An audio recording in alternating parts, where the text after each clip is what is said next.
Mbote na bino baso bandeko batali ya mwana mongala télévision esengo ezali kokutana bino lelo pona émission où ezali kosala vraiment à la une.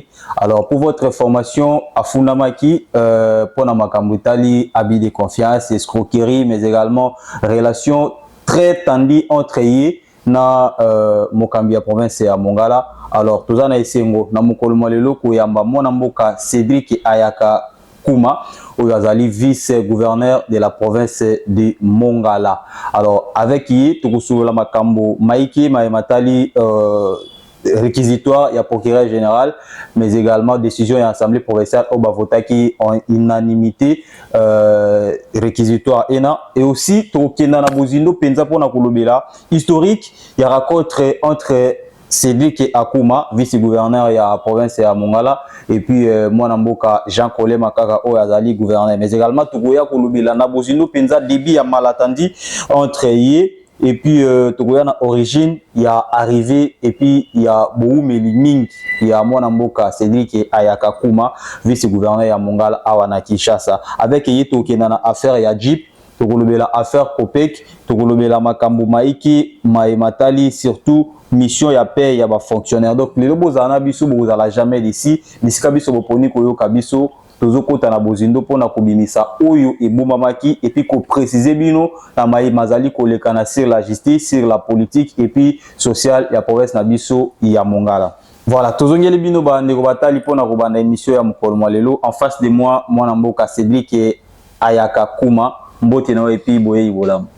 Mbote ndeko Isaac, mbote également na bana nyonso Mongala oyo bazolandanga na ngonga oyo bayebi ke nazalaka bavard te depuis que ça fait plus d'une année depuis que tozala élu depuis le 29 avril 2024 tozala élu. Et je pense que natikala mokolo moko te kopesa interview moko quelconque sur des questions profondes de la province de Mongala. Merci. Et je pense que lelo c'est vraiment une joie pour moi et à côté nayo et puis côté cette exclusivité wana pour que to solo là sur makambo etali province ya Mongala et na pesi mbote lisusu na renouveler mbote nanga na bana nyonso ya Mongala, bana ya Lisala, bana ya Bumba, bana ya Bongandanga. Je pense que silence nangai pendant ta moulaï ce qui est continué qui et koki kozala interpréter la complicité voilà. Et na boyi que un jour nazala déféré devant les tribunaux de l'histoire yango na lelo na sepeli ke na délier langue nangai pour que Nathalie Sabana ya Mongala o ezali koleka exactement matoni mingi vice-gouverneur Cédric Ayaka Kouma totonisa mina esengo mingi penza kopesa opportunité na mwana Mongala télévision pona bandeko bayoka et puis batala yo na anniversaire ozala quitté yo célébrer anniversaire na mopanzi na yo na ebité ya une année ya gouvernement forestier. Bon, je n'azai qui m'a un peu informé, c'est vous qui m'informez. Ah bon? Qu'il y a eu anniversaire moko sur un gouvernement provincial. En tout cas, n'azai informé. Vraiment. N'azai qui informé en tout cas. Alors, attends, vraiment le nez du problème, au bandeko même bazo zela ezo sala alaï na province na biso, ozali vice-gouverneur ya province ya Mongala, bien que déjà ba eli na biso ba ndimisi ete OK na maboko ya justice, tout bandana na historique ya racontre ya yo na mwana mboka gouverneur ya province Jean-Colé Makaka. Et banda kindenge nini, bokutana ki wapi et puis salama kindenge nini bokoma eloko moko. Bon, napesio merci mingi ndeko nangai Isaac. Je crois que bana nyonso ya Mongala na ngonga oyo na sengi na bango na limemia nyonso ba fungola matoi bayoka o ezali réalité pe vérité. Je pense que pendant ta moulaï lokuta ezalaki entretenu koloba makambo de part et d'autre komi bimisa lokola moto azalaki makasi to penini en tout cas nyonso wana et je lokuté les kaki mingi. Et peut-être une parenthèse, na koyebisa ndeko Isaac. En tout cas, depuis na botama, na tikala ko kutana to komona na moto ya lokuta lokola Jean-Colé Makaka te. C'est vrai. Na tikala ko kutana moto ya lokuta lokola ete. Moto azokosa, donc ndenge baloba na lopoto, il ment comme il respire.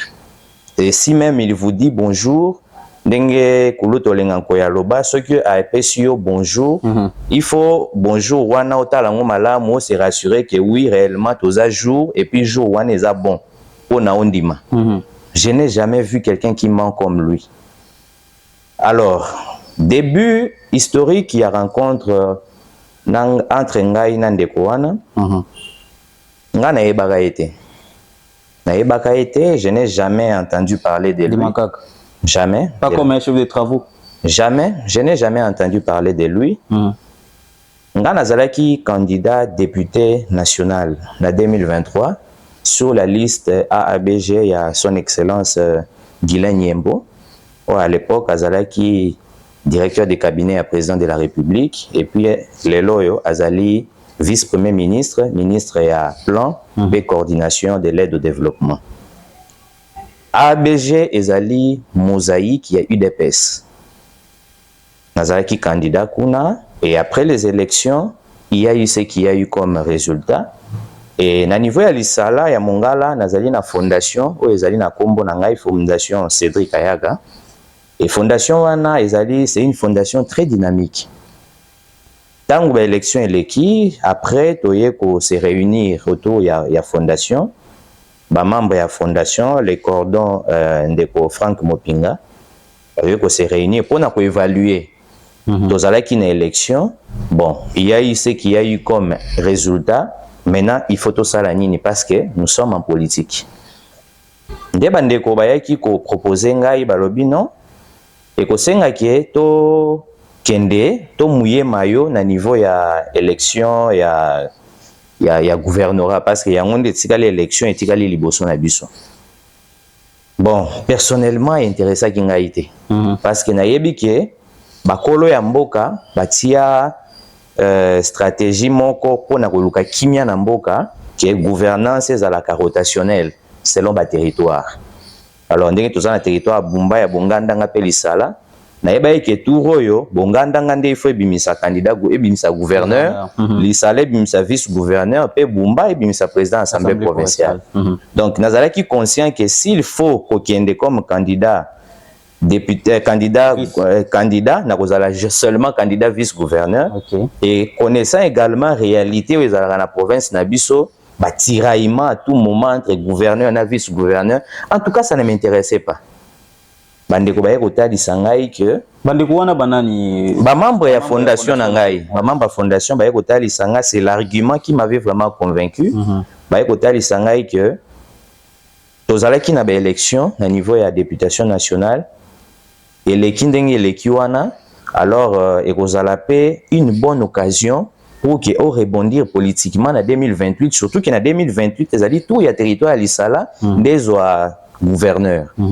Alors, et que malamu que ozala ceux qui n'ont pas sali ngolu obimi vice-gouverneur, okoyebana et puis ekosala ke opposé ba acte et kotia on a bonne position pour la 2028.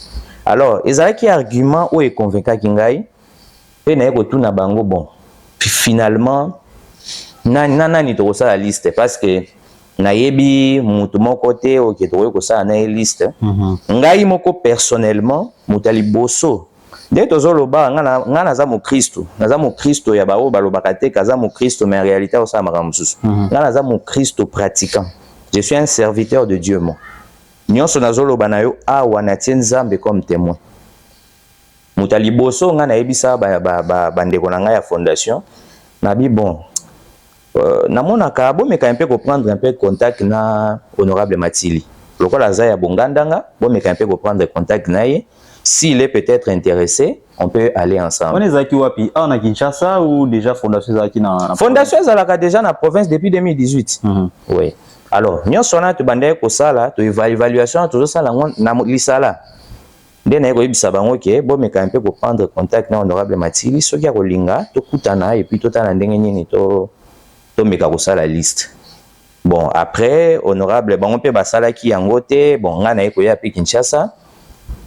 C'est après, ba ekoye bisangai, que non, tozu piste moko boye, eza na ndeko moko boye, azape na mwa makanisi, ya ko koma gouverneur, mais azana ba entraité. Azana ba entraité, na niveau ya Kinshasa pour na ko luka un peu soutien politique na ezala. Na binde kwango nani mutazo ebisanga makambo wana journaliste Pitié Kouma. Je pense actuellement à travailler une équipe de communication à M. Makaka. Ailleurs, journaliste Ana Pitié Kouma na travaillé na ye pendant l'élection na niveau ya élection à députation nationale. Na travaillé na Pitié Kouma. Pendant la campagne. Pendant campagne na travaillé kinaye. Ndé ko betelanga lisolo wana. Ndé ayeko bisinga na bi bon, ça va, tia biso en contact. Aya tindelinga numéro na ye, après tindeli ye pe numéro na ngai. Et yende monsieur Makaka benga nga en premier, nga benga ete. Yenda benga nga en premier. Tanga bengi ngai, alobi que non, voilà, Pitié apesi nga numéro, tout ça. Ndé to banda lisolo. Ngai mutu na organisa arrivé à Makaka ya Kinshasa. Biye wa futa pona ya Kinshasa ngani munatindela ye.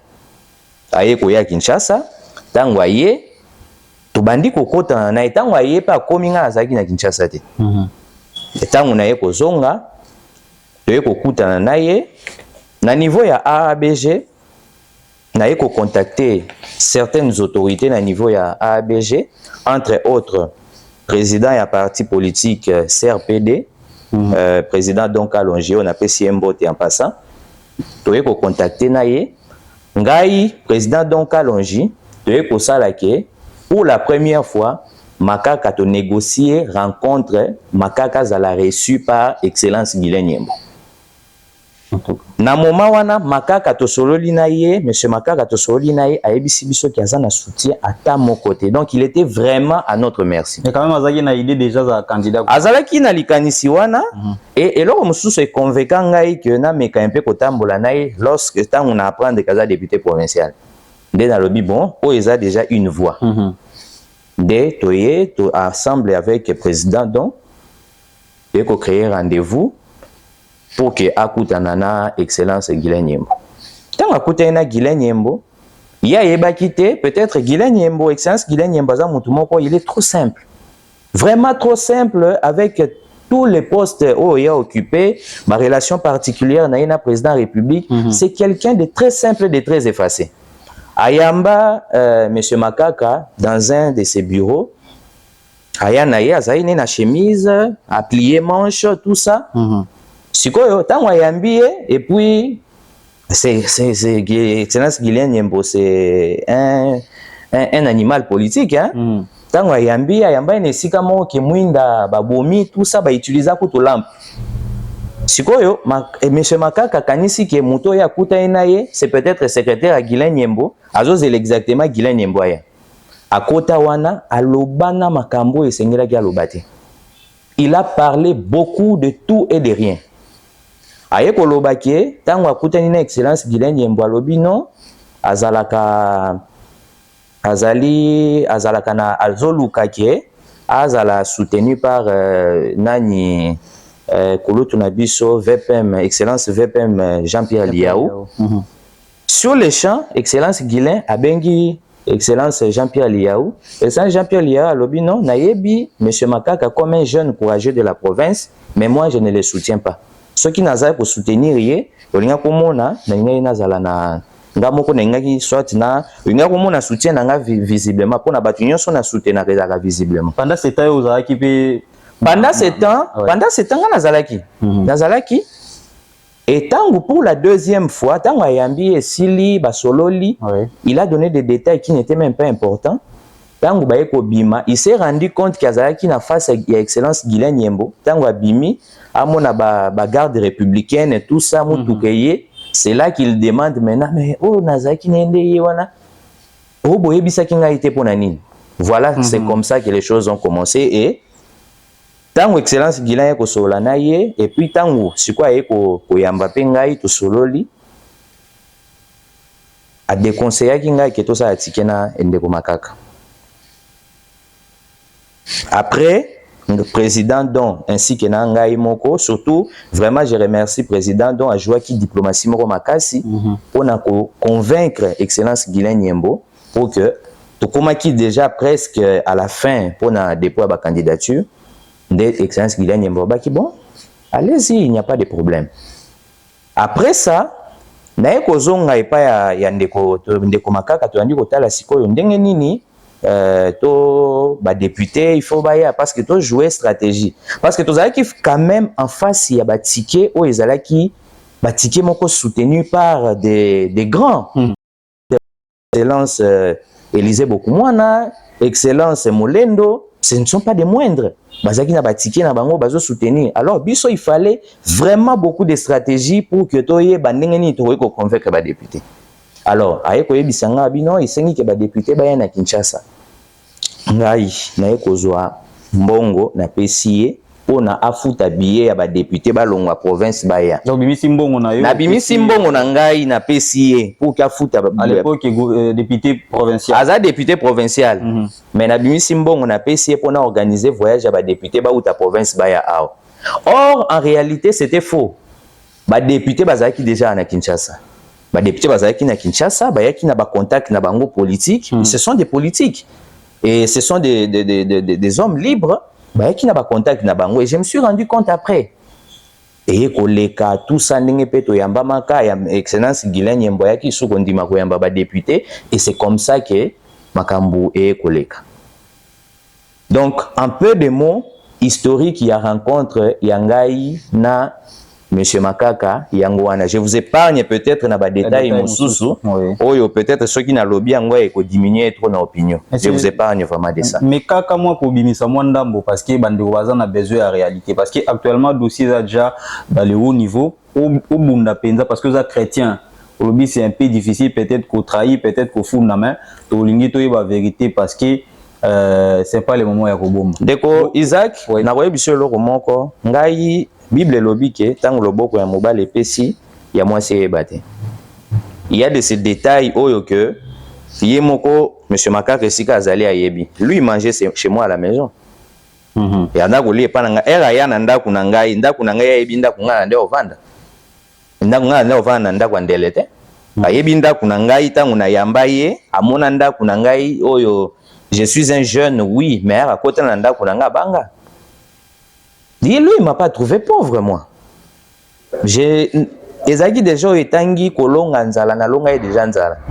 Ezaki ke nazanga ramate mbele na ngai chaque jour ya kolia te nazanga ngote. Non, mon amboka ayaka. Donc, je suis calme. Hein? Non, je suis à l'aise et puis je suis vraiment très calme. Je n'ai aucune raison ya kozala na peut-être kozala énervé ou quoi que ce soit. Vice-gouverneur Omonani na Jacques Olé Makaka, ok, bah élection, pour réussir, pour proclamer Bino et puis vous a élu gouverneur. Est-ce que après quelques jours, quelques mois, tout qui malentendu, le gouverneur a bloqué na Kinshasa, vice-gouverneur a bloqué na Kinshasa, et donc et bandela kindengenini, donc début à malentendu entre eux. Na gouverneur, les lots bien avec Messi, on sait pas. Début à malentendu dans Kini. Ndeko Isaac, merci vraiment pour la motuna oyo. Na koyebisa bana nyonso mongala o bazo landa biso. Avant que to koma tozala ba candidat, tinde to lobi que to koma candidat, c'est parce que c'est sur base ya constat moko boye to salaki que mboka ezotambola te, topé ba kambio bazalaki wana bazotambusa malamu te. Alors biso tozoya avec une bonne nouvelle, avec ba kambu ya sika. Comme Bajen. Toyokana kike, tant que koma wana, il faut changement ezala. Donc, to tenir compte il y a des erreurs. Oyo ya ba gouverneur, topé oyo nyonso baleka qui est ba prédécesseur na biso, ou que biso to zo ba erreur na bango to komisango force na biso, et puis to ya avec une bonne nouvelle. En tout cas. Moi de mon côté, na linga kina zo moi ndambu ya carnet d'adresse nanga na zanango. Na tia yango na disposition ya gouverneur, je pense que na sala qui déjà na bandai déjà ko sala ngo il est témoin, il est conscient. Na sala yango na tia yango na disposition pour que okoyi kozala gouverneur te sans carnet d'adresse. Mboke ko kinsika morote.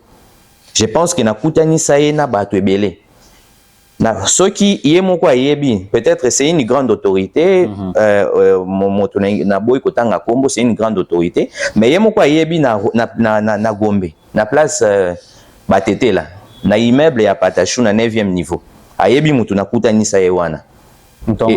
Ayebi c'est une autorité qui ne m'a pas permis de citer kombo na ye. Je préfère ne pas citer son nom, mais c'est une grande autorité nakutanisa ye na ye.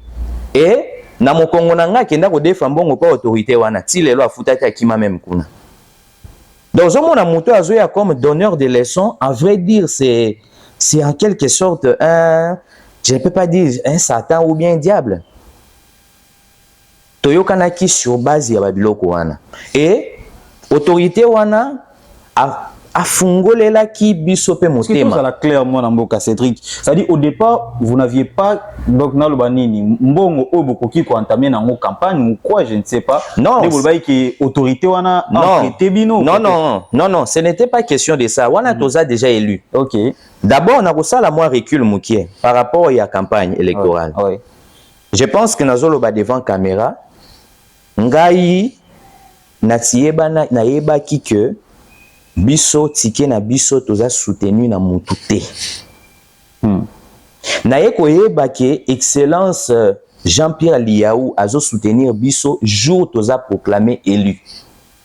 Na ye koyeba ngona lisala tango tovandi na TikTok tozalaki na kulutu na ngai maître Gabin tango ye kopesa nga numéro alobi obenga excellence VPM Liaou o remercier pour na soutien o ya salibino.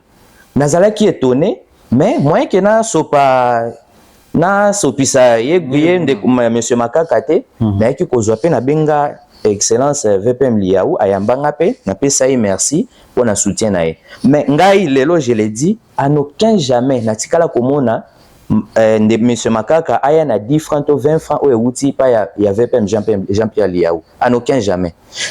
Na yoki pe ke tozalaki na soutien ya papa Bokundoa.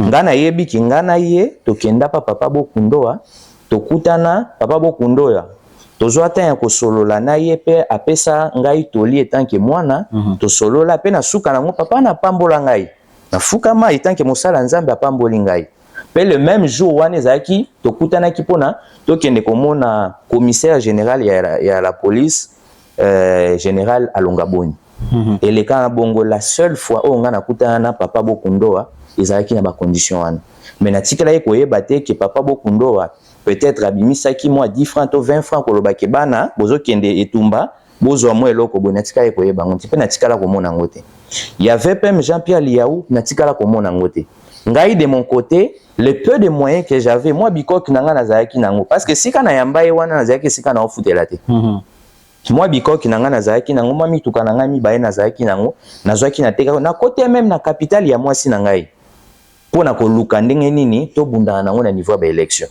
Mais or ya bandai kozwa ba soutien et pas ya ba kulutu nango na zo pesa bango limemia mingi sans qu'il y ait bisangai.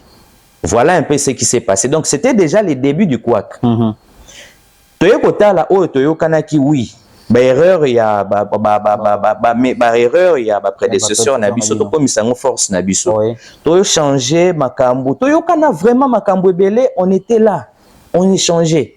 Mais to koma wana les messieurs changent, les messieurs s'est fait entourer par bateau on a qualifié ba corbillard politique ou ba traverser ba régime qui ont induire ba gouverneur ebélé ou ba succéder ba ça bato mongala ou ba succéder ba induire ba gouverneur ebélé ou ba succéder na mongala ba induire bango en erreur.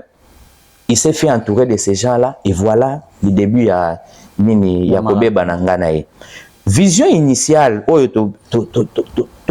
total nanu dans l'ensemble et là que ça la boussole na biso eza budget tant que toza élu na 2024 tozali régi par budget il y a 2024 budget à 2024 et prévoir que il faut na ba nomination to sala il faut 29 membres na cabinet comme personnel politique na cabinet à gouverneur 29 membres ya cabinet comme personnel politique na cabinet à gouverneur mais gouverneur se permet à nommer 97 personnes 97 personnes yo moko ozomona écart toye na deuxième chose gouverneur a budget zo prévoir que il faut gouverneur azala na directeur de cabinet moko na directeur de cabinet adjoint pe moko il a nommé directeur de cabinet moko na des adjoints. C'était quoi bobandai koyoka na te avant de prendre des grandes décisions. Tout ça je n'ai jamais été associé à quoi que ce soit. D'ailleurs une parenthèse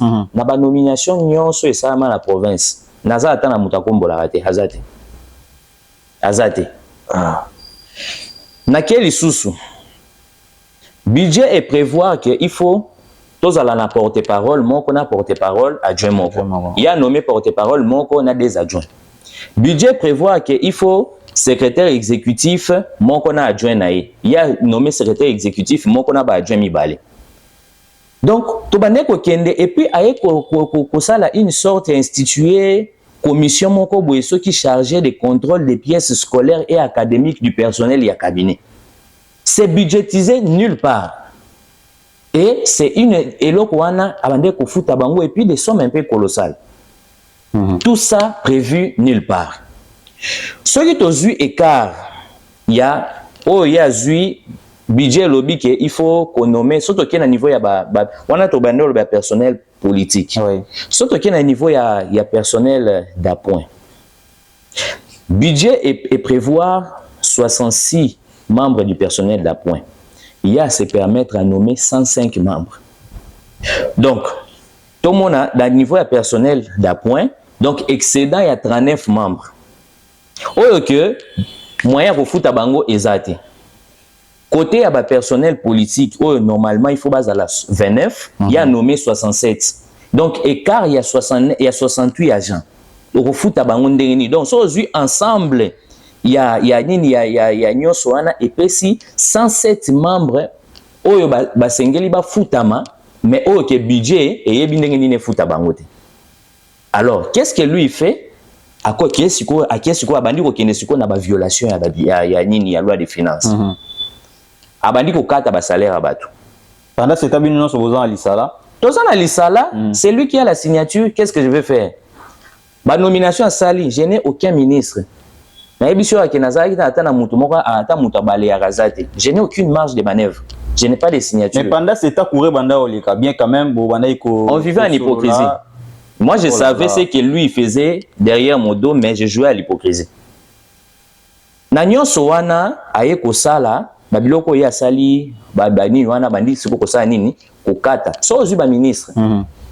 Na série ya gouverneur Mongulu, budget rétrocédini, babenga nini, frais de fonctionnement. Et bande ko ya une affaire à 300 millions et quelques. Mais gouverneur Mongulu abandé ko futa ba ministre 3 800 000. Mais à l'époque il y a monsieur Makaka budget et nini comment on appelle ça frais de fonctionnement et zoya plus de 700 millions mais azo futa ba ministre provinciaux 2 500 000. Est-ce que vous trouvez ça logique? Et 2 500 000 on sort tous ba ministres provinciaux bazan a plus de 5 mois d'impayement. Vous trouvez ça normal? Nyonso oya sali oyo na nyonso na lobby excédent à 107 membres wana na compté te bureau ya représentation ya gouvernement ezana Kinshasa parce qu'il y a encore des histoires oya sala na Kinshasa. Mais pendant ce temps pour banda yo sala yo parce que vous jouez à l'hypocrisie pendant que le gouverneur a une grande décision, vous étant que vice-gouverneur, vous allez s'entendre dans nini pas. Vous allez s'entendre dans l'autre. J'apprenais comme tout le monde à la télé, à la radio, que le gouverneur a nommé Boyassali Boy. J'apprenais comme ça. Ok. Et Nagnon Sowana, il y a sali qu'on nommé plus de 107 membres. Ils ont prévu le budget. Mbongo ko futa bango et ko uta wapi. Et puis, baloko ko tia bango ko zala wapi. Batuango pe totika ko mona bango te. Ba oyo ba bilongi mona na keza ba bilongi ya kotanga. Donc par rapport à budget, ça constitue un acte de détournement parce que mbongo oyo futaka 107 membres ane kendara wapi. O ba mona na te sont des fictifs. Et kendara wapi. Nakei na point mususu. Toujours na cadre ya vision initiale o toyoka na kinaye.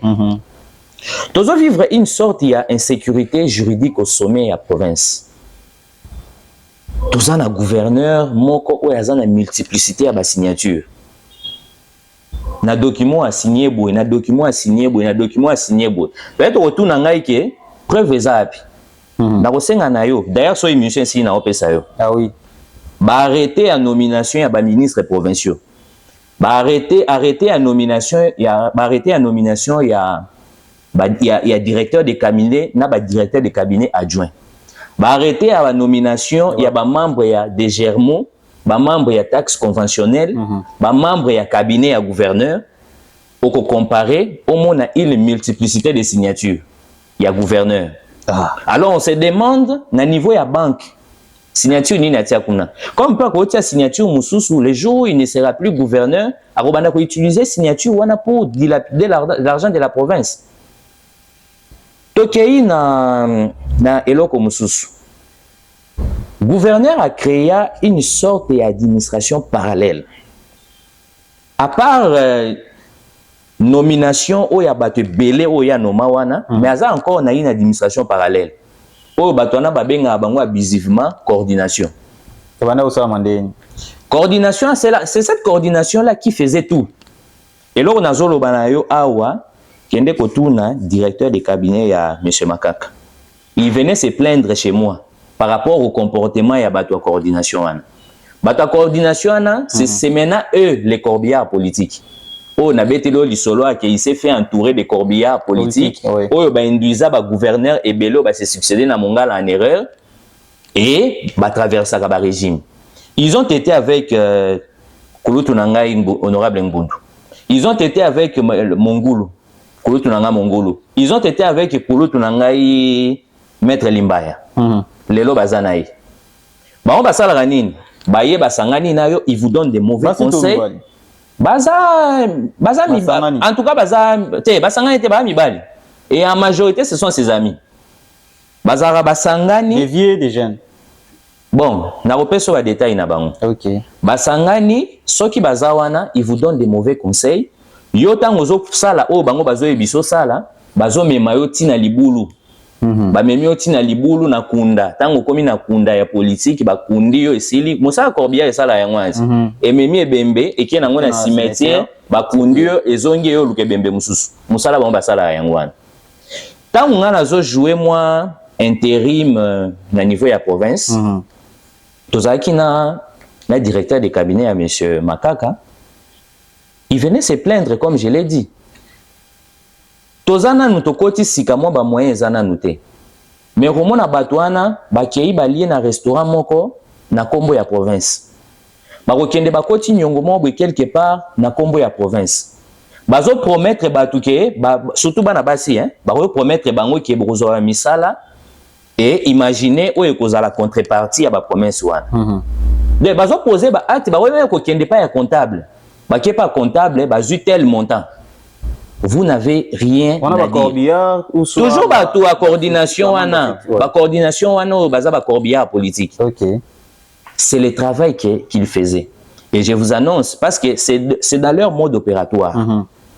Ceux qui ba baleyo boetiti ba memio na kunda ya politique, ba keno na cimetière politique, ba timo libulu tangu ba kundio bazongi. Opération na bango ezalaka ndenge nini ntango bakokoma kuna okoyoka siko mpona balaki soki batiki yo démission en cascade ebandi.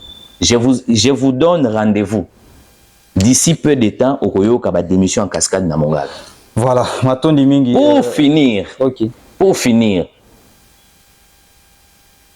ntango naza na province nazo jouer intérim omonake babiloko oyo oyo ezalaki parmi bamiloko et créer situation ya kobeba entre ngana ye.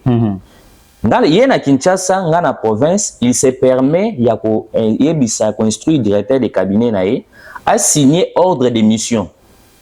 Ona ba grandes autorités à province basala une mission officielle à Bumba.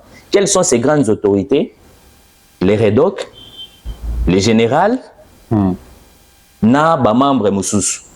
Alors, Redoc na général, Bayekotala, non. Bango Baza, ce sont, en termes d'expérience, ce sont des gens qui ont gravi les échelons en administration.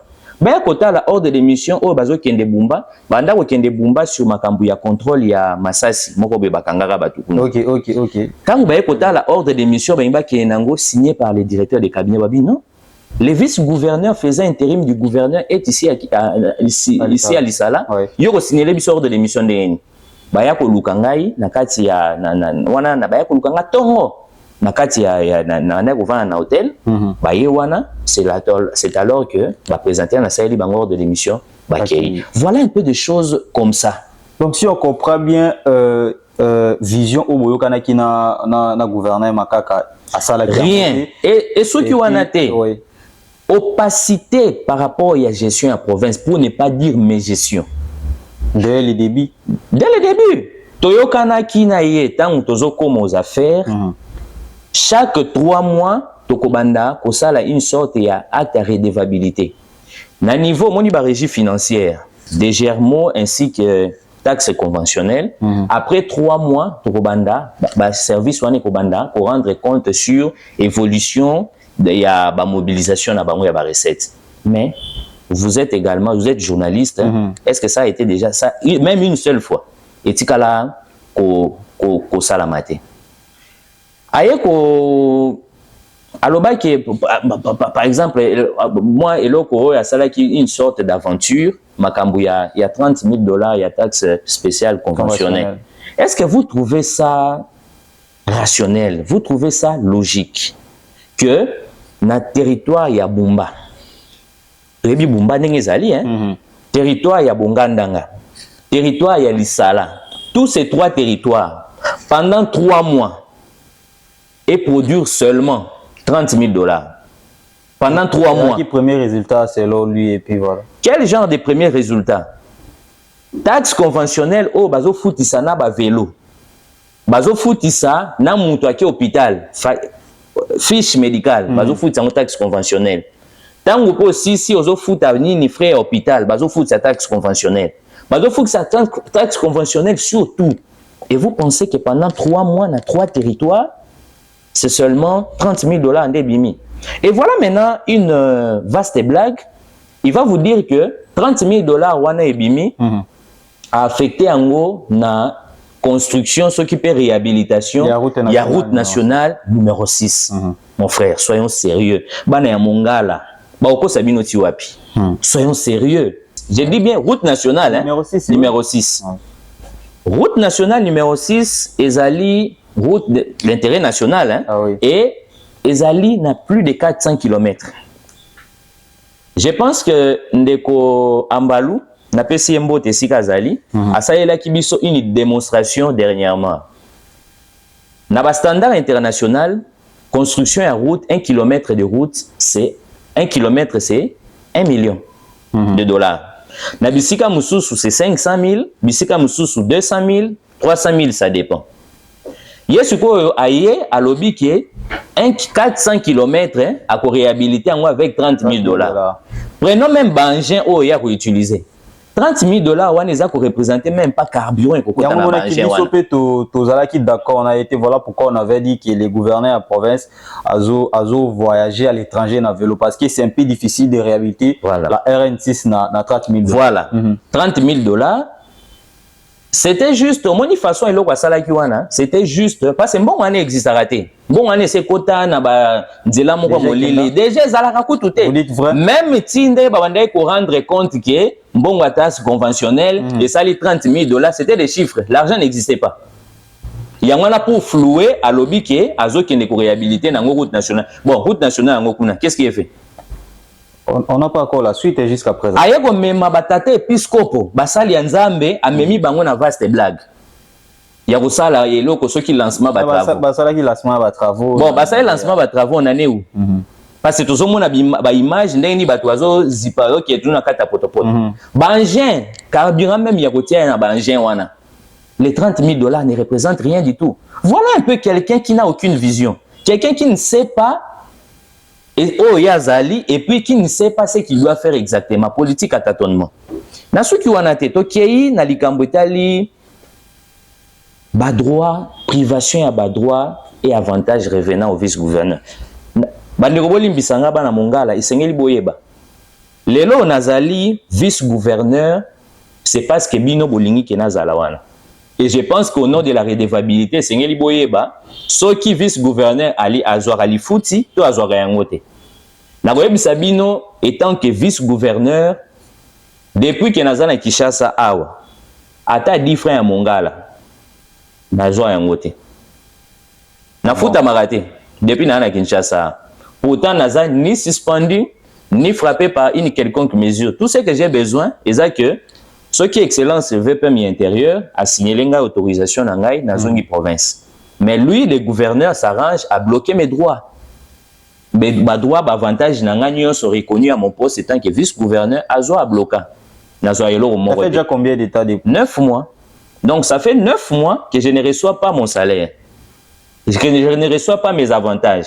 Et naïki kutukoka moi, tangu bayamba kibiso et pas ya professeur André Mbata, azali secrétaire permanent Union Sacrée na PCMBO Tesika Zali. Gouverneur akei koloba et ceci nazoloba yango sous le contrôle ya ba députés provinciaux au bazalaka présent. Notamment honorable président Moussala et puis Bamisusu au bazalaka wana. Gouverneur aloba parmi ba marambo ebele aloba alobi ke apesa ngai 300 000 francs congolais par jour ya kolia. Moi je lui mets au défi hein, vous avez un journaliste hein, qu'il vous montre la preuve que apesa ngai 300 000 ya kolia par jour. Qu'il vous montre également la preuve que a futa parce que tango yambi caucus ya ba député et sénateur abangi ata ko bangate akosi bango ke apesa nga salaire na ngai. Alors, moi, je lui mets au défi, abimisa, natikele semaine oyo. Natikele semaine oyo, abimisa, ba preuve que afuta ngai, salaire nangai et que province alobaki, tango yambaki, bana ya mongala, alobaki que province ezana nyongo nanga ata eloko moko te. Alors, moi, je lui mets au défi, abimisa. Je lui autorise. Même si salaire est eloko ya moto personnel, mais on n'a pas de choses à cacher à notre population. A publié salaire nangai o ya footinga ya 9 mois nga na vai na Kinshasa. Voilà. A publié pe 300 000 o ya pesa nga chaque jour tant que na vandi na Kinshasa. A publié yango. Na tikeli eti samedi. Ce qui a sali yango te na ko annoncer yo na pe na bana ya Mongala, c'est que je compte faire la semaine prochaine. Matoni mingi mwana mboka. Pona kosuki ça. Toujours na babiloko esali kotuta ni sabiso esali ke toyo kananga na ete. Je pense que to vandi na yo le gouverneur diriger province, monsieur Makaka azo diriger province ya Mongala lokola ndaku na ye. Même atana ndaku maman quand même mutoto hein entre guillemets mutaka premier ministre ya ndaku za maman. Tango yo papo ye na mbongo, c'est comme ça que moi je fonctionne avec ma femme. Quand j'ai l'argent, na ye na pesi moi si nanga, soki na ngina bima maman, pesa nga moi difre ya koyeba ke na budget na biso anda ku moi difre bimi. Mais ye fonctionnement ya province na ebité, a diriger ngo kutu lokwa anda ku te peut-être lokwa moi toilette to poulailler. Province ya Mongala. Oui, ça diriger comme lokwa moi poulailler, lokwa anda ko ba soso, pona ko loba clairement. Tomoni na ba réseaux sociaux awa ordre de virement moko boy signé par les gouverneurs. Sabino que ça c'est un document parmi tant d'autres. Ezali moko ya ba document, exemple kaka moko ya ba détournement. Il est authentique ces documents. C'est authentique parce que les députés qui étaient bénéficiaires ya mbongwana awanga yangote. D'abord, nangina ça la précision mo na esika o. Honorable GTS azali na problème mon côté.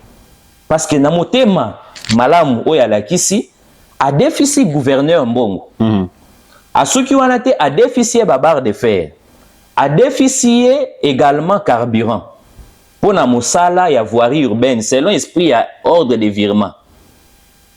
Il y a voirie urbaine. Le député n'a pas de problème. Tout ce que le député attend, c'est son argent. Même bongo, tala, et l'autre aussi, ils ont justifié que c'est un détournement. Député Batouapesi, il attend ça au retour. Gouverneur a signé ordre de virement. A eu la recette, il y a production, il y a PHC, il y a Ligimba. Il y a mois de février, mois de mars, mois d'avril et mois de mai. Atindi à lobby et Kende, na compte privé, il y a honorable GTS. Honorable n'a pas de problème, lui il a besoin de son argent. À lobby et Kende, puis à lobby que je vous instruis, je vous ordonne, na gérant à banque. Qui est bappé ça mbongwana. Alors que toyebi ke ba taxe oyo ya oyo zo uta na nini na ba entreprise oyo futa Mongala mbongo ça varie. Des fois moi oyo ko za lebele, moi monsieur ko za muke, donc ça varie. Donc en soi mbongo oyo ye gouverneur a defa et pas ya honorable GTS monté yebanité. ce qui est déjà dangereux. Deuxième de choses. PHC quand même. Non, ce n'est pas à PHC de déterminer. C'est au gouverneur Erazo comme lettre à l'Obaké sur les montants pour faire foutre à Maboué. Ce n'est pas à PHC, PHC ça rien. Deuxième de choses. Pour engager province na genre Yabani Niwana, il faut l'autorisation de l'Assemblée provinciale. Il n'y a pas d'autorisation de l'Assemblée provinciale. Exact. L'Assemblée provinciale a été surprise que ordre de virement à Boué Salami. Exact. Pour preuve, aller na Robank Bumba, na Niwana, parce que il y a la pièce jointe na document où il y a ordre de virement. Exact. Troisième de choses, il s'agit dans la lettre et à lobby il s'agit d'un marché public. Hein? Et ça, pour la construction et la voirie urbaine. Et ça, marché public, non? Oui. Alors, quelle est cette entreprise qui a gagné le marché? C'est quelle entreprise qui a gagné le marché? Est-ce qu'il appelle d'offres Salamaki? 5 points, il y a 5 étapes à parcourir pour gagner le marché public. Est-ce que Salamaki? Est-ce que dans la vie de non-objection, il y a direction générale à contrôle du marché public? Voilà là où le gouverneur... Voilà. Le gouverneur a détourné. Il a détourné parce qu'il n'y a aucune explication à donner. Il a détourné. Oui, et l'autre ministre Constant Moutamba. Nanine. C'est la même chose. Peut-être il y a le ministre Constant Moutamba, je n'entre pas dans le fond, mais peut-être le ministre Constant, c'est là où Tozoyoka, n'a même pas peut-être pris $1. Mais lui, le gouverneur, il a entretenu un flou pour prendre l'argent. Et dans tout ce qui se passe, il n'y a jamais eu, à ta respect, à un marché public. Et tu donc, le gouverneur a détourné. Il a détourné comme on dit Koloba parce que côté Bissau jusqu'à présent a présumé détournement, mais également corbillard politique dans la province et aussi nomination signature rebelle à Zanango des péchés montés ma page aux zones Kinshasa. Voilà, na somme nyonso eleki, c'est ce qui est à la base que ngaina ye totambola so elongote. Parce que Toyokani dès le départ, que Tokotambola Boyebo, il est gouverneur. Je ne suis pas Nazana cogestion et la province naïete. C'est lui le gouverneur. Mais Zana est loko Oyo et Tinda Kibiso dès le départ pour que tous se mettent ensemble. Et puis Tokotambola wana ke ceux qui n'ont peut-être moi les commis kokende moi boye na ebisa non. Mokonzi awa boye Toyokanaka boyete mais ye ayokaka mutu moko te. D'ailleurs, il s'est fait appeler expert en gestion des risques. Je ne sais pas trop de risques qui se passent en province ou en détournement ou il y a ordre de virement. Construction ou ceux qui réhabilitation en route nationale numéro 6 avec $30,000 qui n'existait pas. Il y a mon gouverneur qui habite ici à Kinshasa. Dans ça, il y a une démonstration que $30,000, il y a taxes conventionnelles et ils ont des bouffées à Kinshasa. Le gouverneur a bandé au vendre dans Tangwaye, a vendre dans Africana Palace. Africana Palace, chambre par jour, c'est ça $50. Mais pourtant, il y a occupé qui, dès qu'on balou, alors qui 2 chambres, mais occupé qui plus de 2 chambres. Tous ouakaka, ni moyenne, il y a 2 chambres. $300. $300 fois $300 fois 30 jours. Ça fait $9,000. Gouverneur a sali déjà donc ça 3 mois à Kinshasa. $9,000 fois 3, ça fait combien? $27,000. Oui. $27,000. Actuellement, Waneza au Italie, juste pour vendre. En réalité, une chambre c'est ça $50 par mois. Mais je vous dis, moi je suis Nazali habitué dans ça. Ok. Nangai vraiment au Italie, je connais bien Africana Palace. Azali non avant d'être na Africana Palace avec kokatsa na ngambo wana otangelo moyenne hein o esali $27,000. Akatsa ki na ngambo aki ovana na hôtel Everest. Na Everest kuna chambre bandi na $200. Donc c'est pour vous dire que nous sommes déjà au-delà de $27,000. Non seulement wana actuellement zo vanda na Cité du Fleuve. Bino boyebi valeur à Cité du Fleuve. C'est à la Cité du Fleuve. Cité du Fleuve, ce n'est pas $500, ce n'est pas $1,000. Donc, 30 000 taxes conventionnelles, c'est une vaste blague. Et si l'Indé a Kinshasa, ça, c'est pas sa vie privée. C'est vie privée, c'est dit. Quelle vie privée? ozwi mbongo ya mongala ozosalela ngo na ba besoin na yo, c'est une vie privée. Vie privée ezake zala na ligablo na yo, zala na boutique na yo, tekaka mbisi na yo, ça c'est ta vie privée. Mais tant ozozwa mbongo ya province, ça ce n'est pas une vie privée. Et tant qu'homme public, on n'a pas de vie privée. On n'a pas de vie privée. Voilà bon, ici taxe conventionnelle. Voilà ici taxe conventionnelle et kenda. Donc en somme ya nyonso wana, dis-moi. Bana ya mongalo bazolanda ngai. Bayebisa ngai. Vision toyokana ke bandeli. To mutazo sala makambo ya boye. On atangeli yo eza ba point nazo sauter. Mais tokotana on a affaire Jeep. Nyonso oyo. Voilà. Oyo uti nyonso oyo tokotambola isusu elongo ndenge nini.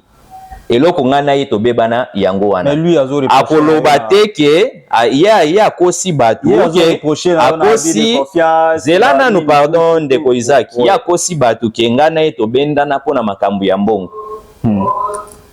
Ngana ye tobendana likambo mbongo te. D'ailleurs, je vais vous dire encore une autre chose. Na osa l'intérim na province. Na butu parce que ngai pendant nyonso na sali intérim, il n'y avait pas d'histoire d'insécurité na niveau à province. Moi-même, je sais comment je fonctionne. Bah, toi, service, oh, bazali kuna, en tout cas, bah, redoc général, ya vakei, et si ka mususu, mais bah, yebi comment je fonctionne. Na 1 heure, na bimi, na otam, nga yeko tambola chaque jour na butu. Na yeko kita na port. Na komi na port, na yeko kuta, bah, chargement nocturne. Bazo chargé, parmi Babylon, qu'on a kanga, 536 bidons, il y a 25 litres, et ça na gene. Bazo chargé yango na butu pone kende. Na kangi biloko wana, na kangi batu nyonso oyo bazaki na banini wana. Na futa disa bango pénalité. Wana pendant période wana gouverneur a commis monsieur Makaka a commis ko jouer politique ya sabotage. Donc akei alinga bimisanga mabe pa ya ba membre conseil provincial de sécurité na ba membre conseil des ministres. Parce que ceux qui ont bengisi bango bongo, ils ont katolekisaka ba journées entières. Alors ils aura toujours na moi petite eloko moko ezalaka wana pona mai ainsi que jeton de présence. Akei atiki eloko monte na bengaye o eza eloko ezate pour se débrouiller. Toko évoluer na ko ebiso eloko musu. Voilà, to kenda pe pona moi. To comme l'année oui. Eloko wana est important. Tant on a kangi ba bidon wana na futsi bango ba pénalité ba biloko nyonso. J'ai pensé dans ma tête, j'ai pensé que mbongo wana est servir na futa parce que zaki même na barrière il y a ba jeton de présence et ba membre conseil provincial de la sécurité na ba membre conseil des ministres. Pendant que mbongo bazo sala kuna, les gouverneurs appellent bato de Germont mbongo ke na MPSA. Na benga bango totala to sala nini mbongo ke na MPSA. C'est là où maintenant l'histoire y a affaire Copec et bandi.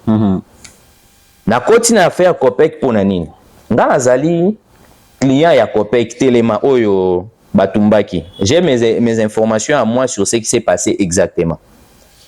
Gouverneur asali alobi babilobela moko boye na province kuna que ngai na defa 15 millions de francs congolais et puis na Copec na defa 15 millions de francs congolais. Je lui mets au défi une fois de plus devant la caméra. Ala kisanga document oyo ya Copec oyo ezo certifié ki ngai na defa 15 millions. Je lui donne jusqu'à ce samedi. Abimisa document wana. Oyo nga na yebi, nga na zaye client ya Copec. D'ailleurs Copec wana eza mbongo na nga. Et tant que client, je peux être client d'une banque, d'une structure bancaire. Naza baza na mbongo na nga. Et tant que client, tangu ya zui mbongo oyo nga na zwaki na bataille na nini na kokanga bani na butu. Na port o ezaki prévu que na pesa arriéré ya ba membre conseil provincial de la sécurité na ba membre conseil des ministres ba jeton de présence na bango tangu ya zumbongo ke na MPSA batu baye je suis un responsable na minute wana je suis comme leur papa je vais faire quoi na kenda na benga na zui crédit à 5 millions na Copec 5 millions je l'ai dit aujourd'hui les documents sont là na zui crédit à 5 millions pour que na pesa arriéré ya jeton de présence, il y a un membre du conseil des ministres, il y a un membre du conseil provincial de la sécurité. Voilà en quoi. Donc, dans la zone, on a un personnel. Donc, on a un personnel pour na futa, batou, na sali sa province. Mais, Gouverneur aye abandi koloba, moi j'ai dit ceci, profitant de votre micro, na PCT samedi a publié à la qui sa preuve, il y a 15 millions. Oyo, ngai, na defa, na propek. Je lui mets au défi. Affaire Jeep, et Zalaki Neni, les Canadiens, parce que les uns disent que aux Ouaki 40 000 $, il y a Jeep, mais également 10 000 $. Il y a Hyundai, il y a faire, il y a réquisitoire pour Nayo au Kolobani. Bon, nakolobela nanu affaire Jeep officielle parce que nayoka ki moi makelele mo bo etamboli na province toujours yé hein monsieur Makaka ndinga mesana kufundaka kolobaka ko nuire na image ya bato ngaza mutaliboso te oyo ya nuire na image naza mutaliboso te je pense que ba professeur Noel Botakile na bande komisusu bazaba o même ba papa beaucoup mwana afinga bango avant ba élection ba preuve ezali. Donc naza lelo mutalibo sote. Et d'ailleurs profitant na micro na yo lelo yo tant tozaki ba candidat. Bande ko yebisanga ke na ndeko mona même na ba réseaux sociaux conflictuel moto mabe nini tout ça na tuna ye mais nyoso baloba ko ezaka mabe oton baza ba jaloux naza bongo te nini tout ça. Na ndimela ye pe na soutenir ye. Lelo yo ngai bato même bato banda kolobanga makambo ki aza conflictuel na loba na bango ki no botika makambo wana aza bongo te lelo nga na profiter na micro na opona senga bango pardon parce que nandimelaka bango te mais lelo nandimeli bango nakena makambo à faire Jeep na ozoboya kolobi mi lobela personnellement mais nga na passé ba moment très difficile na lisala très difficile. En étant déjà vice-gouverneur. En étant vice-gouverneur. Na bande kovanda na hôtel ya Kulutu na biso José Bouela. Na pesi mbote sika azali aza Kulutu moko vraiment asunginga ya mingi. Hôtel wana nde kovanda gouverneur andeki et normalement il faut gouvernement provincial et futa mbongo parce que naza prise en charge par gouvernement provincial. Na luka ke nazo banda kumbala kili. Pour que le gouvernement ait sa garantie, na kota na kene kovanda mukolo moko te. Ka rekiri omoni bato na lobi coordination wana bango mutu bazaka chargé ya kokende kolukanda ko. Ba proposanga bandako na ba problème ezate. Mais si histoire ngo ezala jeté dans les oubliettes. Na ye kovanda na hôtel. Na kovanda na hôtel wana futaka te, j'ai commencé à payer cet hôtel là moi seul. Et Kulutu José Bouela azali vraiment na motema mingi comprendre kinga mingi. Tangu na ya wana ya na ba facture il y a plus de 4 000 $ ya nyongo. Eza na ministère intérieur. Oyo ke tangu na za suna eloko te moyen na futa yango ezati. Alors tangu na zo ya voyager brusquement puisque na za na résidence te. Voyager brusquement, il fallait que na ya Kinshasa. Il fallait na tika Jeep wapi. Na tika Jeep na hôtel. Hôtel abatuza hôtel privé. Eza ni na ko tika Jeep wana te. Ceux qui pe na lobi na tika et pas ya membre moko conseil provincial la sécurité to pas moi ministre moko. Na ndenge monsieur Makaka zaka toujours kokanisela batu mabe akoya koloba ka oui aza connivence na oyo tout ça. Non mais c'est comme ça qu'il a toujours été. Jeep officiel. Jeep officiel. Non, Jeep officiel mais ça rattaché na nga moko personnellement. Eza loko elamba o na lati. Mukolo na kolongwa nde na kozongisa. Mais elamba na lati. Na ko tika ngo n'importe comment. Ceux qui nazalaka na résidence na tika ngo na résidence na officiel na lisala. Mais na ekotala nani muta confiance on a gotike pa na ye o pe azana ndako clôturer na ekotala pasteur na ngai pasteur Guidelo je pense ko yeba ye na ke na sengi na ye andimi na ke kotika et pas ya pasteur sala nzambe na makambo je crois aux chrétiens vraiment nazo na biso nyonso nazo loba je mets Dieu en témoin pasteur Guidelo azoyo kangai esika azali pe akolanda mission oyo na tika mutu ko pa pasteur Guidelo na senga ki andimi lopangu neza clôturer na tike pa na ye tangu na ye kotoyo na bandi koyoka banungu ke bazolinga baboto la Jeep tout ça et à chaque fois na ndeko tinda chauffeur na ngai akenda chauffeur ngo des fois azobimisa ngo même atamboli nango pona ko chauffer yango ko sukola ngo e consort soki bango bamoni ya moni yango moteme vimbi et pourtant ça na ba mituka ya sika kutu cortège atambolaka na yango mais motema mabe azo continuer toujours kolande la Jeep wana et koleka ti jour moko na mona pasteur na ngai abengi ngai ke en tout cas aza menacé balingi baboto la Egypte baboto la Egypte nabi baboto la komanga na tiki naza encore vice gouverneur mukolo bakoloba ki ba suspendre nga to balongolinga na kozongisa yango étant que homme d'état pasteur abengi ngai c'est un pasteur zala calme baye kozwa pasteur bamemi ye na ye gouverneur nani monsieur Makaka apesi instruction na nini na ANER bazwa pasteur bavandisa pasteur toute la journée na ANER pasteur azala menacé na lolenge nyonso na niveau ya ANER pona jeep balingi bandimisa pasteur ke ngai na tekeli pasteur mutuka eloko balingi bandimisa ye bandimisa ye ke na tekeli ye mutuka andima bongo pasteur alobi non nga aza mosala nzambe vice gouverneur azali mwana na ngai ya molimo aza brebi na ngai nakoki kokosela ye makambo te basali nyonso esili te ba intervention esalami balibere pasteur lobi nango balingi baya kosinisie document ke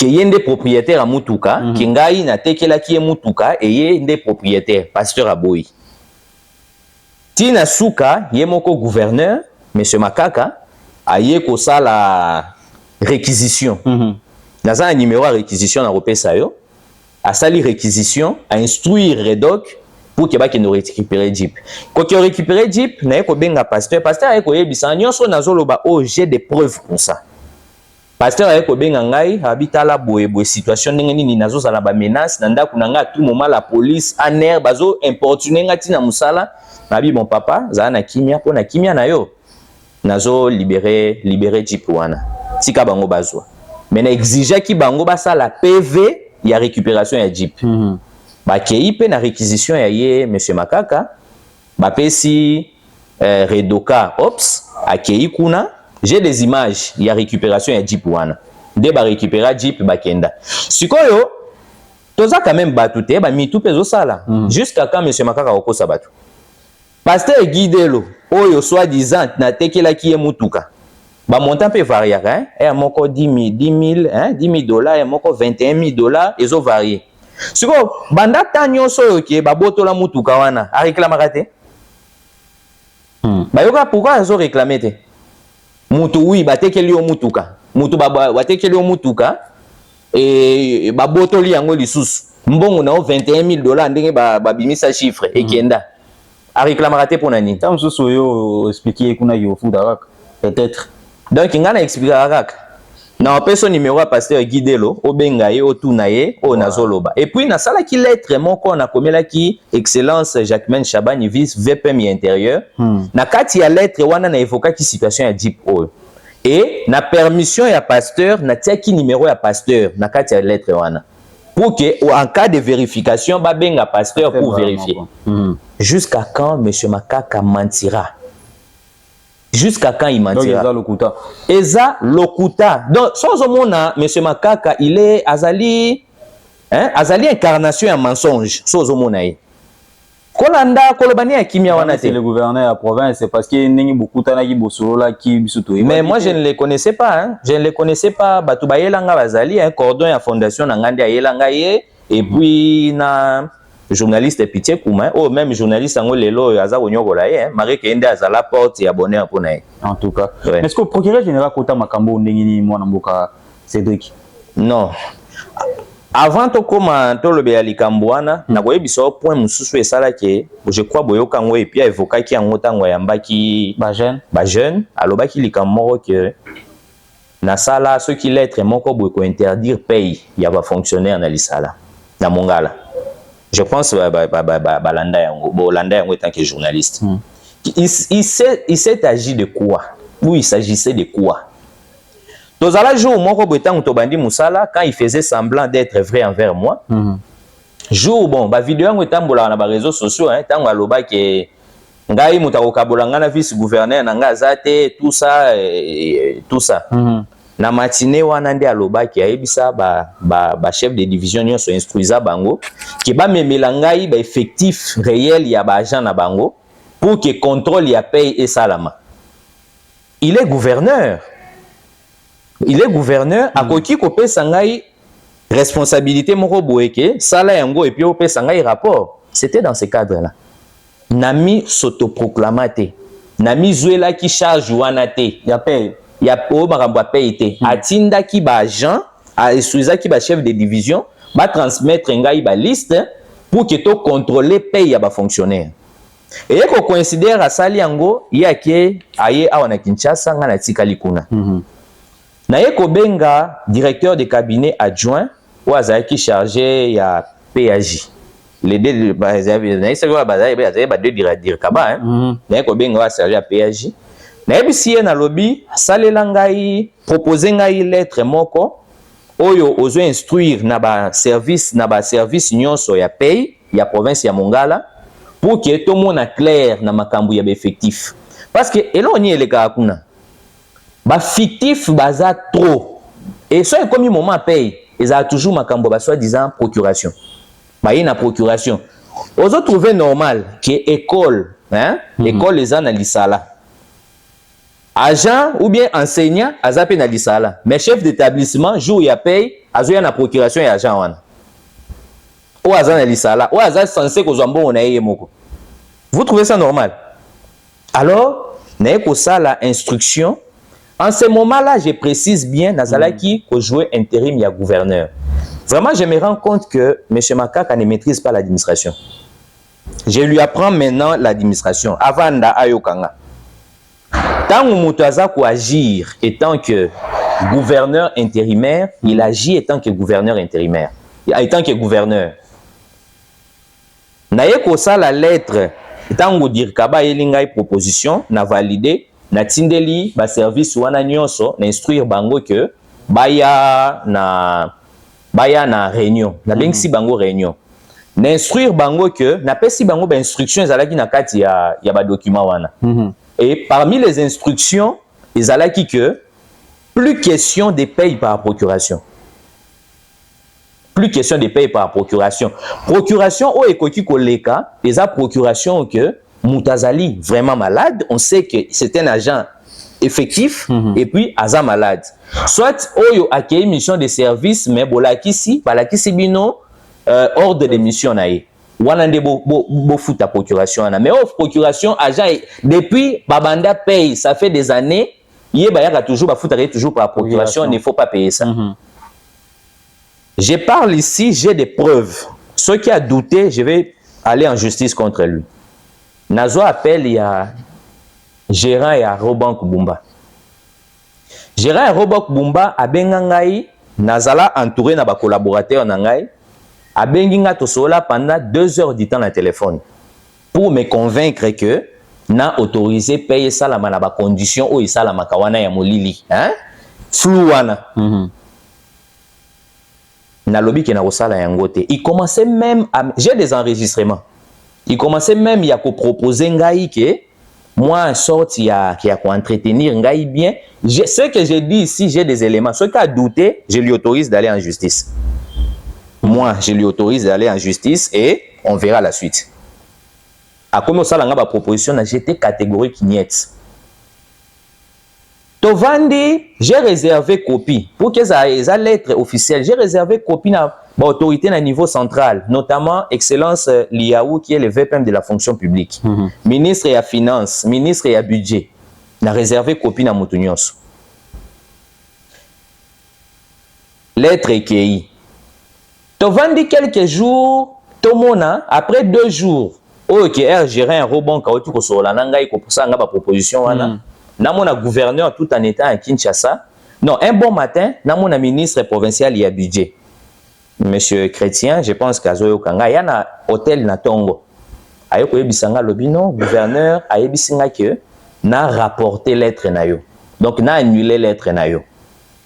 Mais nga na yo qui somme na ko sala ngote.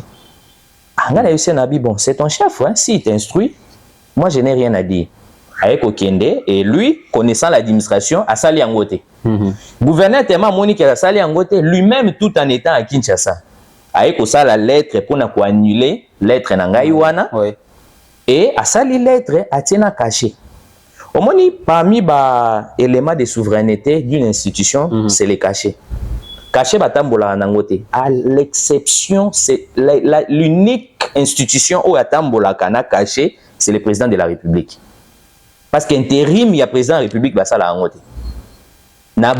tant que azali vivant ça l'intérim à président de la République partout à Tambola na caché mais gouverneur tango déplacé tu laisses l'intérim de droit et tu n'auras pas vice-gouverneur tu ne peux pas il faut que caché na caché mais il y a une lettre à un niveau à Kinshasa a commis peut lettre année allait explicite na éviter ceux qui collaborateurs na balinga réellement ba kosa to ya mususu a commis peut dans lettre ana de Kinshasa où je me trouve.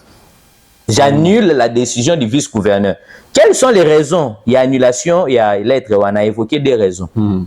Je pense à Loba qui en même. Sans honte, hein, à Lobi Ango, que raison à Liboso, on n'a pas mis l'Assemblée provinciale en copie. Mais je ne sais pas. Est-ce qu'on a effectivement, vraiment un gouverneur Moko qui connaît comment fonctionne l'administration? Acte oyo ngai na posé, acte de gestion normale de la province. Il y a des actes oyo que assemblée il fait obligatoirement en copie. Mais il y a des actes de gestion normale, il y a fonctionnement normal oyo assemblée koyo kozala en copie. Donc c'était une raison fallacieuse, la première raison. Deuxième raison, à l'obi que natie en copie. Je ne sais pas si... Voilà encore une autre preuve qui ne maîtrise pas l'administration. Quand j'agis, je n'agis pas étant que vice-gouverneur. J'agis étant que gouverneur. Donc, j'agis comme lui. Hein? Je ne sais pas si je me fais comprendre. Topé bana mongala bazo landanga bazo comprendre. Nazo agir étant que gouverneur. Na mongala tu as des gouverneurs. Tu as gouverneur moko. Ok, gouverneur A, ce qui a posé acte, il faut attirer gouverneur B en copie. C'est pas ça. Tu as gouverneur moko. Donc, en ce moment-là, nazo agir étant que gouverneur. Donc, il n'y a aucune raison d'être en copie. Donc, il y a la gouverneur, gouverneur en copie. Ça n'existe pas. Je pose des actes étant qu'intérimaire. Tant où il y a ce qu'on appelle rapport d'intérim. Ça y est rapport d'intérim. Donc, Makamboza est belé vraiment les canets en tant où il y a, donc c'est pour dire que deuxième raison qu'il y a en copie, c'est justement son ignorance. Il ne maîtrise rien de l'administration. Tango Rozonga, il y a un rapport d'intérim. Tango Zonga, il y a un rapport d'intérim na PSA. Entre autres, na Evoka Pelokouan. Voilà en quoi Oyo Makambo est le cas. Donc, on a affaire à un gouverneur qui ne maîtrise rien de l'administration. Est-ce que Oza bloqué dans Kinshasa plus de 9 mois, d'ailleurs, qui même honorable Vincent Ndou a adressé une lettre, question orale, pour nous bandengini ba interpeller ministre de l'Intérieur pour na bofandi na ona Kinshasa. Pour nous expliquer bisonini moi na mboka Cédric Ayaka.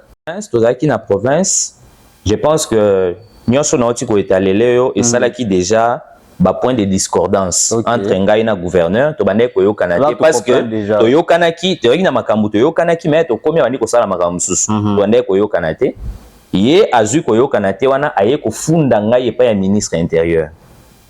Je crois loba yango liboso ya assemblée provinciale ezala pe ba ministre bazala ba membre conseil provincial de la sécurité ba pasteur ba chef coutumier na bande komisusu bazala présent aloba ki akofunda toya awa parce que ya funda. Je pense invitation oyo même ebengisa biso ezali clair pour na obtenir toya pour na obtenir arbitrage ya VPM de l'intérieur.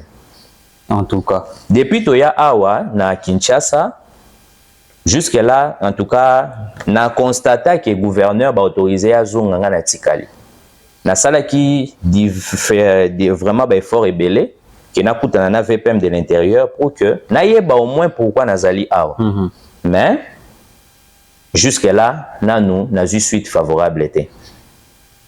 Je crois bien peut-être nenge mokonzi VPM excellence Jacquemain nazali kuna na doa parce que wana ezali makambo ezali très important que les makambo etali ngai wana ezali makambo etali mboka. Je pense que ceux qui azongi tango mususu ako trouver solution na likambo. Donc toya awa depuis toye awa arbitrage yango nanu esalamate na luka kipe na lolenge na lolenge moko to mususu na kutana na mokonzi VPM mais agenda na ebanda ko permettre te.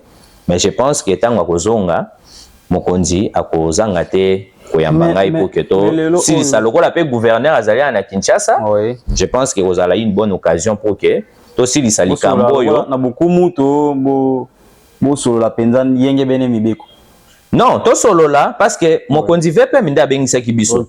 Donc le roi ya bengisa kibiso suite ya kofunda ya gouverneur. Wana na ngina tali sabana ya Mongala parce que ya ko sabana Mongala ke mon kondi VPM nda akanginga koto. Te eza bongo te. Yenda funda et pas mon kondi VPM. Alors le roi mon kondi VPM amona ki ke et puis akufunda mo makambo ebele hein aloba ki asala ki syllabus moko boye. Eza na plus de 100 pages ya ba accusation. 100 pages. Ils ont plus de 100 pages. Tout n'a pas député, honorable. C'est quoi? Tout n'a pas député, honorable député, sénateur, parce qu'il suffit pas que ton d'ici page boende malongue en akati. Nakati kuna moni ba message za ba groupe WhatsApp. Il y a un des en akati. Ba message mbilo mususu ba photo. Parce qu'à l'époque, nga ba entrer na ngai, na ba relation na ngai. Na traité na ba bonne relation, ce n'est pas parce que na za na majorité mususu ana opposition de toi ba ennemi. Il y a au moins comment il est conflictuel. Donc, ceux qui ont la majorité, l'autre à l'opposition, donc doit être ennemi. Mais or, la politique, ce n'est pas ça. Kouloutou Martin Fayoul, on entretient de bonnes relations. On entretient de bonnes relations avec le président Jean-Marc Abound. On entretient de bonnes relations avec beaucoup de ceux qui sont dans sans passer par X, Y. Donc, il y a un entrée moroté. Il y a un second à 4 syllabus wana. Biloko ta 4 wana ba message à WhatsApp, photo to kangaka na président Jean-Marc, président nani honorable Martin Fayoulou. Na 4 wana lisusu a inventé na banyongo ba banyongo mususu na ebité. A sali a falsifier signature na ngai atia ngo na 4 wana comme banyongo. Azuna ba dette privée na ngai. Azu atia na 4 wana aye kozona ba photo. Il y a ba rencontre donc a comment le moi chargé de communication na nga mobwe so qui na ki okuta na peut-être na président Sénat il y a zu akangi ba photo alandeli aluzi ba photo ana imprimé atie na kati lo eza na kati syllabus ne yango et puis à cause ça lisu bilo mususu a induisant en erreur nani certaines autorités à conseil provincial de la sécurité ba ça la moi ba rapport on a mais quand un peu foule donc babilo est en kati yangwana la plupart des cas ce sont des messages à WhatsApp donc si muta komi likambu contre ye c'est que mutu ana yebingai c'est que mutu ana ngande munatinje c'est que babilo est en kati syllabus wana yangwana. Voilà la bassesse de votre gouverneur. Mais procureur général a adressé qui réquisitoire au niveau de l'Assemblée provinciale où ils ont même voté à l'unanimité 19 députés provinciaux va voter qui en haut pour nayo parce que na réquisitoire va évoquer va faire grave abus de confiance, escroquerie, faux usage de faux, menaces, réaction aux années ni face ya accusation. Bon, yo mtozo apprendre nga hein. C'est bon. Oui, yo mutozo apprendre nga. Vraiment yo mutozo apprendre nga ki eza na réquisitoire moko à ma charge, yo ndozo apprendre nga. Mais nga na yebi ke ba député provinciaux na biso baza bato moko ya bwanya. Na yebi ke ba député provinciaux na biso ba yebi mibeko parce que na 8 ans ovanda na bango. Ba yebi mibeko. Na yebi ke ba député provinciaux na biso baza bato moko sage hein, ndenge na baki baza na bwanya. Ouais. Ngana yebi ndenge bango pe ba yebi ezara ke procédure ya makambo etali ce qui réellement réquisitoire ezali hein. Oui. Mbele na bwanya oyo pe mayele o bango baza nango na yebi ke ce qui réquisitoire ane ezaki solo ezara salama na deux phases. Ce qui assemblée ezali pendant période ya session. Procureur a kosinda réquisitoire na assemblée. Assemblée ko sala et ko constituer commission. Commission wana et ko kota en contact na les concernés entre autres ndenge obi réquisitoire ezayanga et ko kota en contact na ngai pour que na pesa version de fait na ngai parce que ba ko livrer ngai et bongote selon mobeko. Il faut na pesa version de fait parce que na nyonso droit de la défense ezaka garantie, c'est un droit constitutionnel. Il faut na pona na pesa droit de na pesa réponse na ngai. Alors commission e koyo kangai esili commission e ko pesa avis na ngo e sala rapport na ngo avec un avis. Et koya ko présenter rapport wana na plénière, le quoi plénière ezalaka souveraine, des plénières e ko se décider. Wana eza pendant session. Pendant eza lokola ka o esalamaki ya ministre ya ex-ministre de justice Constant Mutamba. Deuxième deuxième possibilité ezali soki nini assemblée ezali na vacances soki assemblée eza na vacances yo oti koyebisa nga ke salamaki yaki plénière ah oui na assemblée provinciale de salamaki c'est que ezali session extraordinaire parce que oui session extraordinaire bon. Deuxième possibilité ezali que soki eza na vacances on n'a pas besoin d'une session extraordinaire on n'a pas besoin de ça. Procureur a adressé réquisitoire na président de l'Assemblée provinciale tout en mettant en copie membre ya bureau. Membre ya bureau bako invité ngai. Hein? Bako invité ngai. Suivez-moi bien et puis bana ya mongala balanda. Très bien.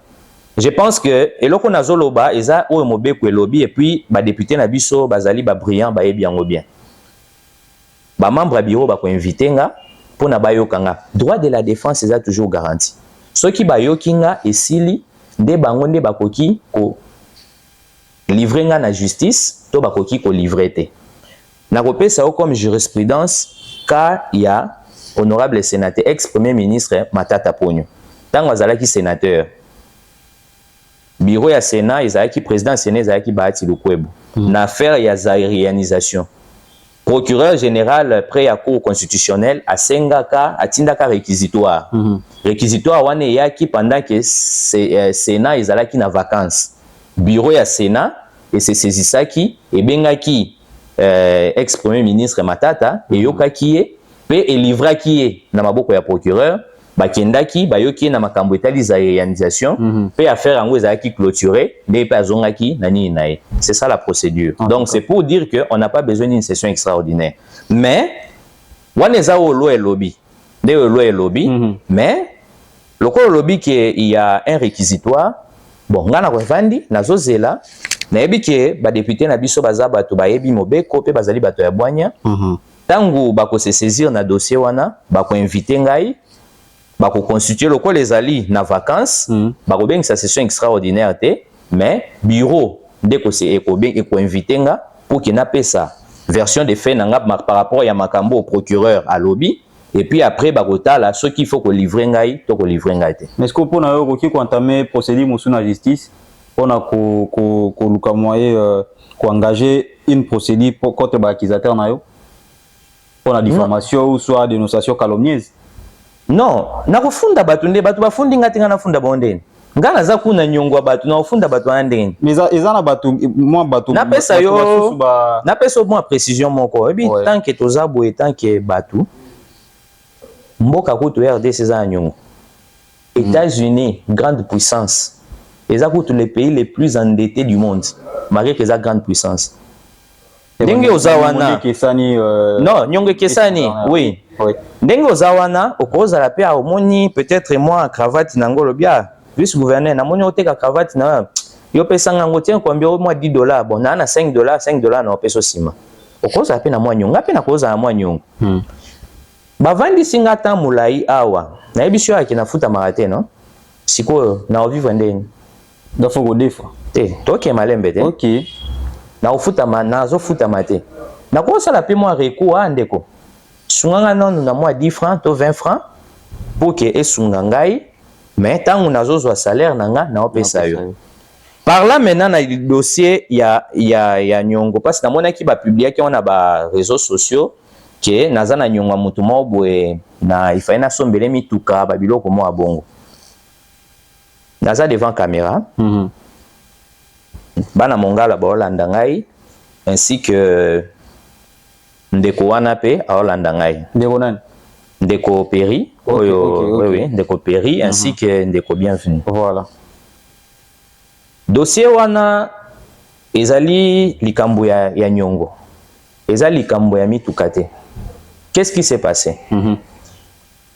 Ndeko wana n'a pas intérêt à aller en justice et je ne pense pas qu'il y a aucune de justice. Parce que ayebi adefisa nyongo ezalaki likambo ya nyongo ya $20,000 pona kofuta $40,000.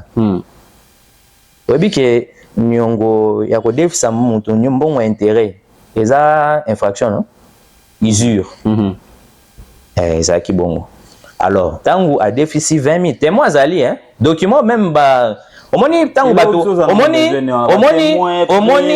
omoni tango moto azosala coup surtout ekiri ya monsieur Makaka ye moko na bato na ye batiaka moins intelligence te tango baosala coup parce que ya kozosala coup il faut rester logique na nyonso osala batiaka moins intelligence te il y a un témoin qui est là a signé un document moto wana apesa biso $20,000 et genre tu apesa apesi 20,000 wana ayaki kutu ko retirer sous $1,000 on a ye moko azali commissionnaire donc nazwa lokola 19,000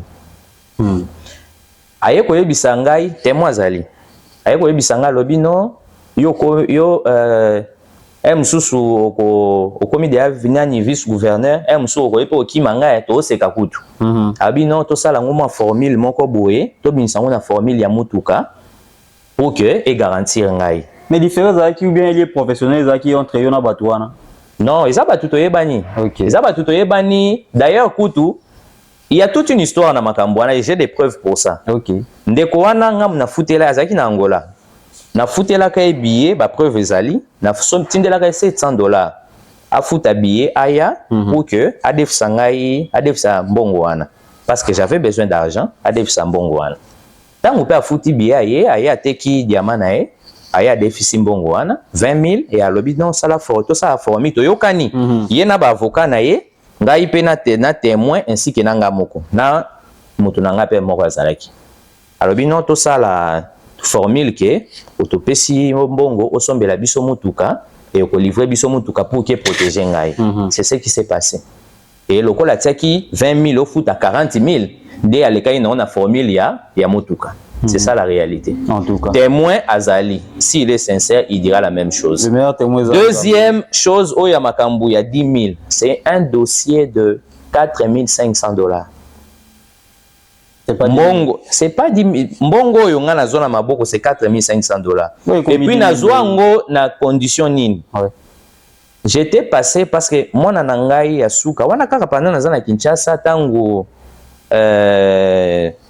roi Égypte, monsieur Makaka, s'est décidé dans roi Égypte, monsieur Makaka qui est le pharaon, a s'est décidé à bloquer salaire nangai selon pour naïmbo que tambola selon ba imer naïe.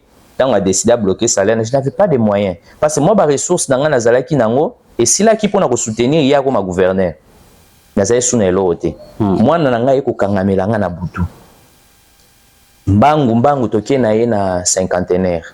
Yo ebi cinquantenaire non? Oui. Ebi ke kuna mbongo c'est mbongo. Oui. Avant basimba il faut mbongo. Il fallait na ça autrement. Tala ke muto naza nyongo na ye wana c'est quelqu'un avec qui on se connaît très bien. Na malgré que na nyongo na ye na bengi elisusu. Na bengi a péri. Tala boye moi na likambo hôpital. Abi aboy. Mais to sa ndeni. Abi otenga za mbongo sikote mena tout ne lo pas mutu, c'était une stratégie. D'ailleurs, kobimisa mutu mususu, les bienvenus là. Aya kopesa nga 4,500. Yé ba retirer sous 500 comme nini comment on appelle ça? Comment on appelle ça nini? C'était pas aya ko retirer $500 comme comment on appelle ça nini pourcentage ya commission. Okay. Nazwa $4,000 na maboko. Et c'est comme ça que j'ai eu à aider moi nananga et Ayoki bien. On n'avait pas de problème. Si on a l'action, on se parle bien avec Perry, on se parle bien avec Bienvenue. Il n'y a pas de problème. Mais trop d'accusations, c'est pour dire que c'est une affaire privée. Et comme ils sont publics, c'est une affaire privée. Non, mais ouais, Égypte n'a pas mis en commission publique. N'a ce qu'on a appelé autant que l'obanyongo ya zana moi. Ah c'est quand aux là, papa. Papa Isaac. N'a pas fungola siko brèche na kende na danso ya ki yango wana. Yanga kutezana ba témoin. Na bimisa yango. Na ko panza libala na ete. Tozongela. Na otuna na ko panza libala na ete. Tozongela libala wapi? Yaye gouverneur. Ah bon? Oui. Tozongela. Omoni ba bilamba yo salata wana ya nyongo. S'il vous plaît. Mais yate abimisa kingai na miso ya bato. Abimisa kinga na miso ya bato, moyibi, banini tout ça. Mais t'es pas na ofunda fundi vraiment.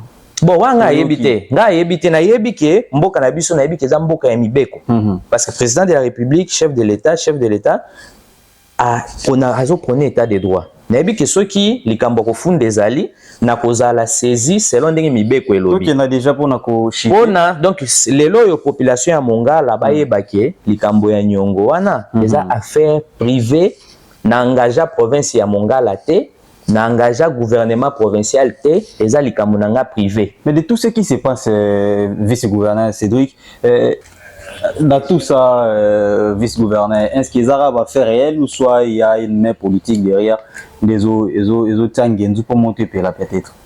Bon, en tout cas, nalingaka ko kanisela batu mabete. Ndenge roi Égypte ya kanisela batu ka toujours mabe. Nga kanisela batu mabete.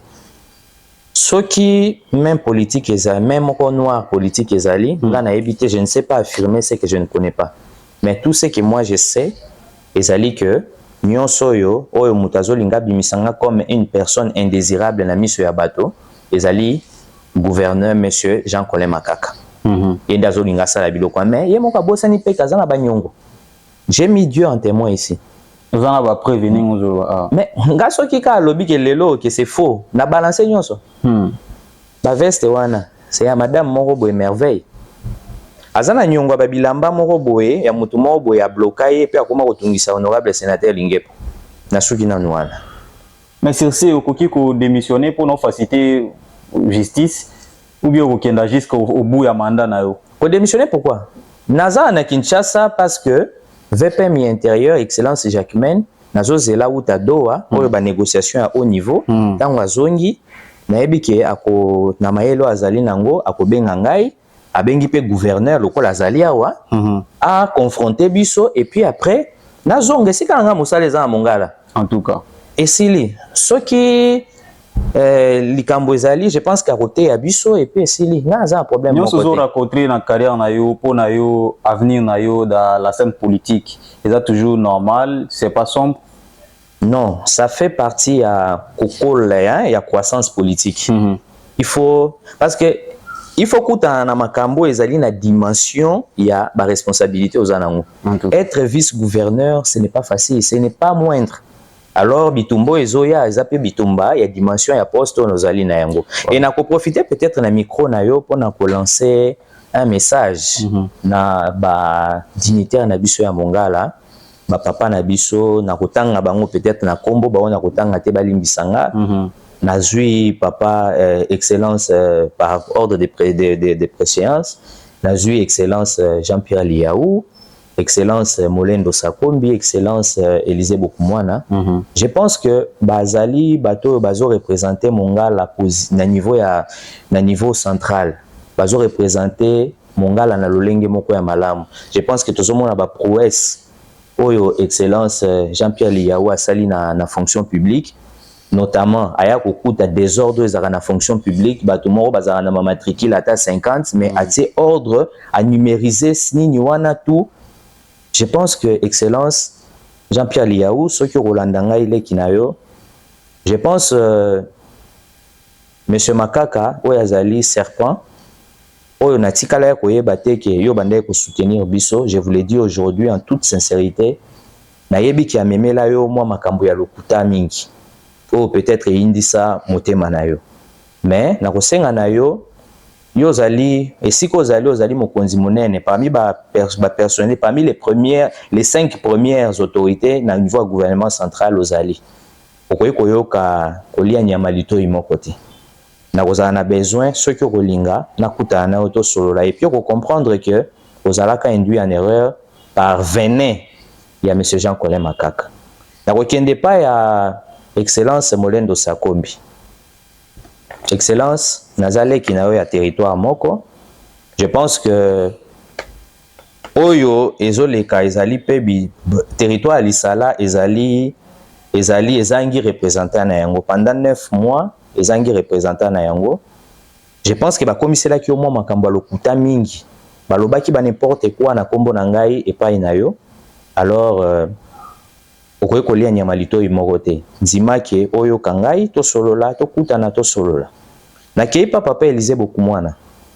Je pense que papa ozali kumu ya province na biso ya Mongala lelo ozali comme une personne de référence mokolo moko te soki bayebisaki yo kenga na manka au respect en tout cas zongela mutu wana ebisa kazali mutu alokuta ngai na ko manquer respect te ngai nazali neveu na yo parce que mama na ngai azali mwana ya bongandanga azali mwana ya bosomelo mama na ngai azali mwana ya Général Kondo yo banda ko ya epa ya Général Kondo yebi Général Kondo malamu de nga naza neveu na yo okoyi koyoka makambo bayebisa yo adeleza kote te nzima ke tokutana tosolola e kozala eloko mwa malamu nakei pa ya papa Bokondo papa yo zali mosala ya Nzambe je pense que bakomiselaki yo mwa makambo ebele ya lokuta nga naza mwana na yo